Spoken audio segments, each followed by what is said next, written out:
Hello defence lovers, आज की top headlines कुछ इस प्रकार है।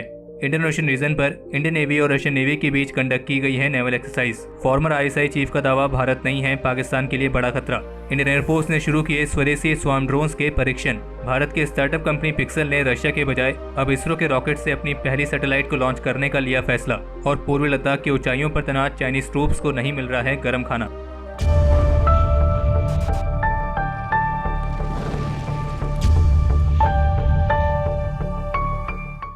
आगे बढ़ने से पहले आप सभी को जानकारी दे दें कि हमारी नवंबर महीने की विदेश ई मैगजीन पब्लिश हो चुकी है, जिसमें आपको 150 से भी अधिक लेटेस्ट और इम्पोर्टेंट इंटरनेशनल टॉपिक्स मिलेंगे, जिन्हें अच्छी तरीके से एक्सप्लेन भी किया गया है। और अगर आप ये ई मैगजीन ऑफर के अंदर खरीदते हैं तो ये आपको केवल 11 रुपए में मिलेगी। पर ध्यान रहे, ये ऑफर लिमिटेड टाइम के लिए है, तो इसलिए अगर आप इस ई मैगजीन को हासिल करना चाहते हैं, वो भी केवल 11 रुपए में, तो वीडियो के डिस्क्रिप्शन में हमने इसका लिंक दे दिया है। आप उस लिंक पर जाकर इस ई मैगजीन को परचेस कर सकते हैं।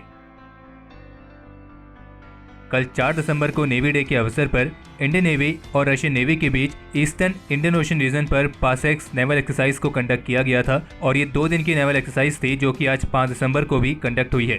और इस एक्सरसाइज में इंडियन नेवी की तरफ से स्वदेशी तौर पर निर्मित की गई guided missile frigate INS Shivalik, anti submarine corvette INS Kadmat और इंडियन नेवी के हेलीकॉप्टर शामिल थे। और इस एक्सरसाइज का उद्देश्य था दोनों देशों की नेवीज के बीच तालमेल को बढ़ाना। बता दें कि जो पासेक्स नेवल एक्सरसाइज है, ये इंडियन नेवी रेगुलर बेसिस पर अपनी फ्रेंडली फॉरेन नेवीज के साथ कंडक्ट करती रहती है। और जबकि कल नेवी डे के अवसर पर chief of defence staff general Bipin Rawat ने शुभकामनाएं देते हुए ये भी कहा कि इंडियन ओशन रीजन में डोमिनेशन के लिए हमें एक बेहद ही मजबूत नेवी की जरूरत है।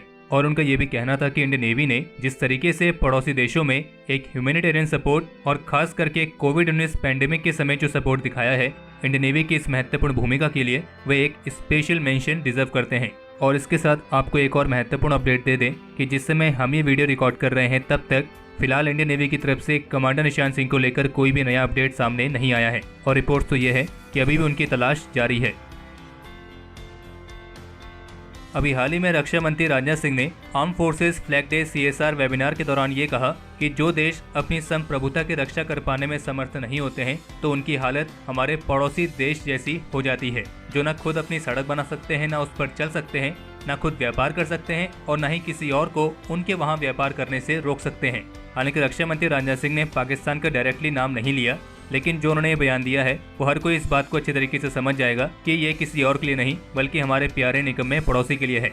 और बता दें कि ये वेबिनार कल नेवी डे के अवसर पर कंडक्ट किया गया था। और इसी कॉन्क्लेव पर रक्षा मंत्री ने आगे बात करते हुए ये कहा कि सन 1962 के युद्ध में राष्ट्र के आह्वान पर इस देश की जनता ने गर्म ऊन से लेकर गर्म खून तक खुशी खुशी दान कर दिया था। और रुपए पैसे गहने की तो कोई गिनती नहीं थी। और यह है राष्ट्र के प्रति हमारी भावना। इसके अलावा एक रिपोर्ट यह है कि हमारे निकम्मे पड़ोसी की इंटेलिजेंस एजेंसी यानी कि ISI के former chief lieutenant general retired Asad Durrani ने अभी हाल ही में एक फॉरेन ब्रॉडकास्ट के दौरान बात करते हुए ये कहा कि अब भारत पाकिस्तान के लिए कोई बड़ा खतरा नहीं है, क्योंकि उनके मुताबिक जब से भारत सरकार ने जम्मू कश्मीर को लेकर एक बड़ा फैसला लिया है, यानी कि यहाँ पे भी बात कर रहे थे आर्टिकल 370 के हटने की और जम्मू कश्मीर और लद्दाख के यूनियन टेरिटरी बनने की, तो उनके मुताबिक भारत अपने खुद के इस फैसले में ही फंस गया है और इसलिए अब उनके पास बेहद ही कम समय होगा पाकिस्तान पर ध्यान देने के लिए।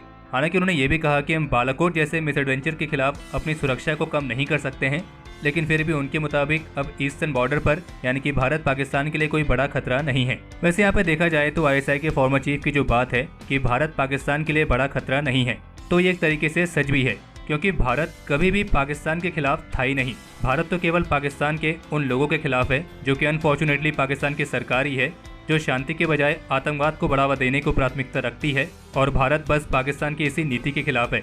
और भारत पाकिस्तान क्या किसी भी देश के लिए कभी खतरा था ही नहीं, क्योंकि भारत एक शांति प्रिय देश है और वो ना तो हमारे चिंदी पड़ोसी की तरह विस्तारवादी वाली सोच रखता है और ना हमारे निकम्मे पड़ोसी की तरह आतंकवाद फैलाने वाली।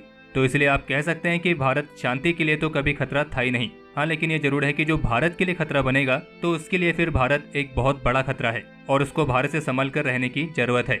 और जो फॉर्मर ISI चीफ का कहना है कि जम्मू कश्मीर वाले फैसले के बाद भारत अपने खुद के फैसले में फंस गया है, तो इसलिए भारत के पास पाकिस्तान पर ध्यान देने के लिए बेहद ही कम समय होगा। तो हाँ, भारत के पास इतना फालतू समय है भी नहीं कि वो फालतू लोगों पर ध्यान दे। बाकी फॉर्मर ISI चीफ के इस बयान पर तो हम केवल यही कहना चाहेंगे,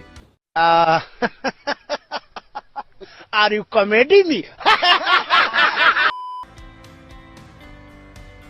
आपको ध्यान होगा कि पहले के डिफेंस अपडेट्स में हमने आपको एक जानकारी दी थी कि इंडियन एयरफोर्स अपने जैगवार फाइटर्स प्रोग्राम के साथ स्वार्म ड्रोन टेक्नोलॉजीज पर भी काम कर रही है। और आज इंडियन एयरफोर्स ने अपने ऑफिशियल ट्विटर हैंडल से एक पोस्ट की है जिस पर उन्होंने इस बात की तरफ इशारा किया है कि इंडियन एयरफोर्स अपने कॉम्बैट पोटेंशियल को बढ़ाने के लिए आर्टिफिशियल इंटेलिजेंस को इस्तेमाल करने के तरीकों पर काम कर रही है और उन्होंने इसके लिए स्वार्म ड्रोन्स को एक प्राइम एग्जाम्पल के तौर पर बताया है। और इंडियन एयरफोर्स के इस ट्विटर पोस्ट से इस बात का भी हिंट मिला है कि ये जो स्वार्म ड्रोन या आर्टिफिशियल इंटेलिजेंस वाली टेक्नोलॉजी जिस पर इंडियन एयरफोर्स काम कर रही है ये सब स्वदेशी तौर पर विकसित होंगी।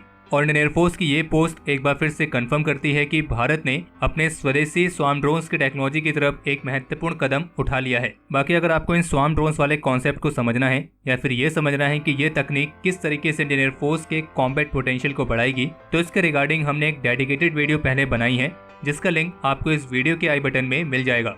और आपको ये भी बता दें कि इंडियन एयरफोर्स ने अपनी इस पोस्ट में कुछ स्वार्म ड्रोन्स की इमेजेस भी पब्लिश की थी। हालांकि वो इमेजेस काफी ब्लर थी और क्लियर नहीं दिखाई दे रहा था कि वो ड्रोन्स कौन से हैं, लेकिन इससे अनुमान लगाया जा रहा है कि इंडियन एयरफोर्स ने अपने स्वार्म ड्रोन्स की तकनीक का परीक्षण भी शुरू कर दिया है। और बाकी भविष्य के जो युद्ध होंगे उनमें ड्रोन्स की क्या भूमिका रहेगी इस बात का अंदाजा अभी हाल ही में आर्मेनिया और अजरबैजान की युद्ध से मालूम पड़ गया था, जिसमें अजरबैजान ने ड्रोन्स का इस्तेमाल करके आर्मेनिया की सेना को एक बहुत बड़ा नुकसान पहुंचाया था।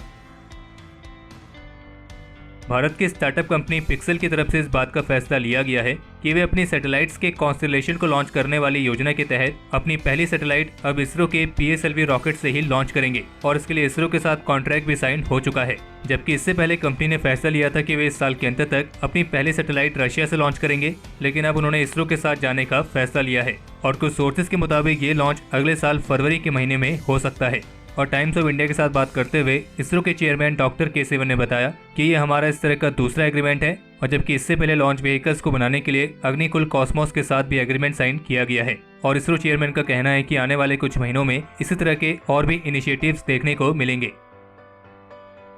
आने वाले कुछ दिनों में चाइना और पाकिस्तान के बीच पाकिस्तान के मसरूर एयरबेस या फिर कामरा एयरबेस पर एक एयर वॉरफेयर एक्सरसाइज को कंडक्ट किया जा सकता है। हालांकि इंडियन एयरफोर्स और भारत के अन्य एजेंसीज चीन और पाकिस्तान की इस एक्सरसाइज पर काफी करीब से नजर रखेगी। और जबकि कुछ ऐसी मीडिया रिपोर्ट्स हैं जिनमें दावा किया गया है कि पाकिस्तान के जो JF-17 ब्लॉक 3 वाला प्रोग्राम है वो उस फाइटर में कुछ चाइनीज इक्विपमेंट के इंटीग्रेशन इश्यूज के कारण डिले हो गया है।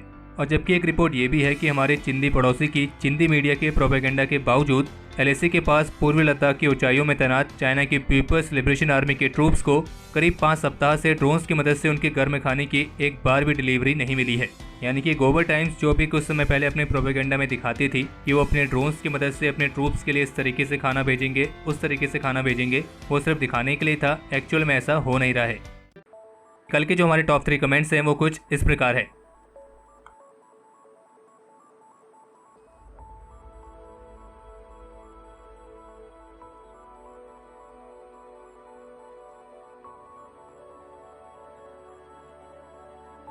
तो हमारे आज के इस एपिसोड के लिए इतना ही और अगर आप इस वीडियो को यहाँ तक देख चुके हैं तो इसे लाइक करे बिना कहीं ना जाएं। बाकी इस एपिसोड को लेकर आप अपने सजेशंस और क्वेरीज कमेंट सेक्शन में शेयर कर सकते हैं और अगर आप उनमें से हैं जिन्होंने अभी तक इस चैनल को सब्सक्राइब नहीं किया है तो इस चैनल को सब्सक्राइब करना ना भूलें।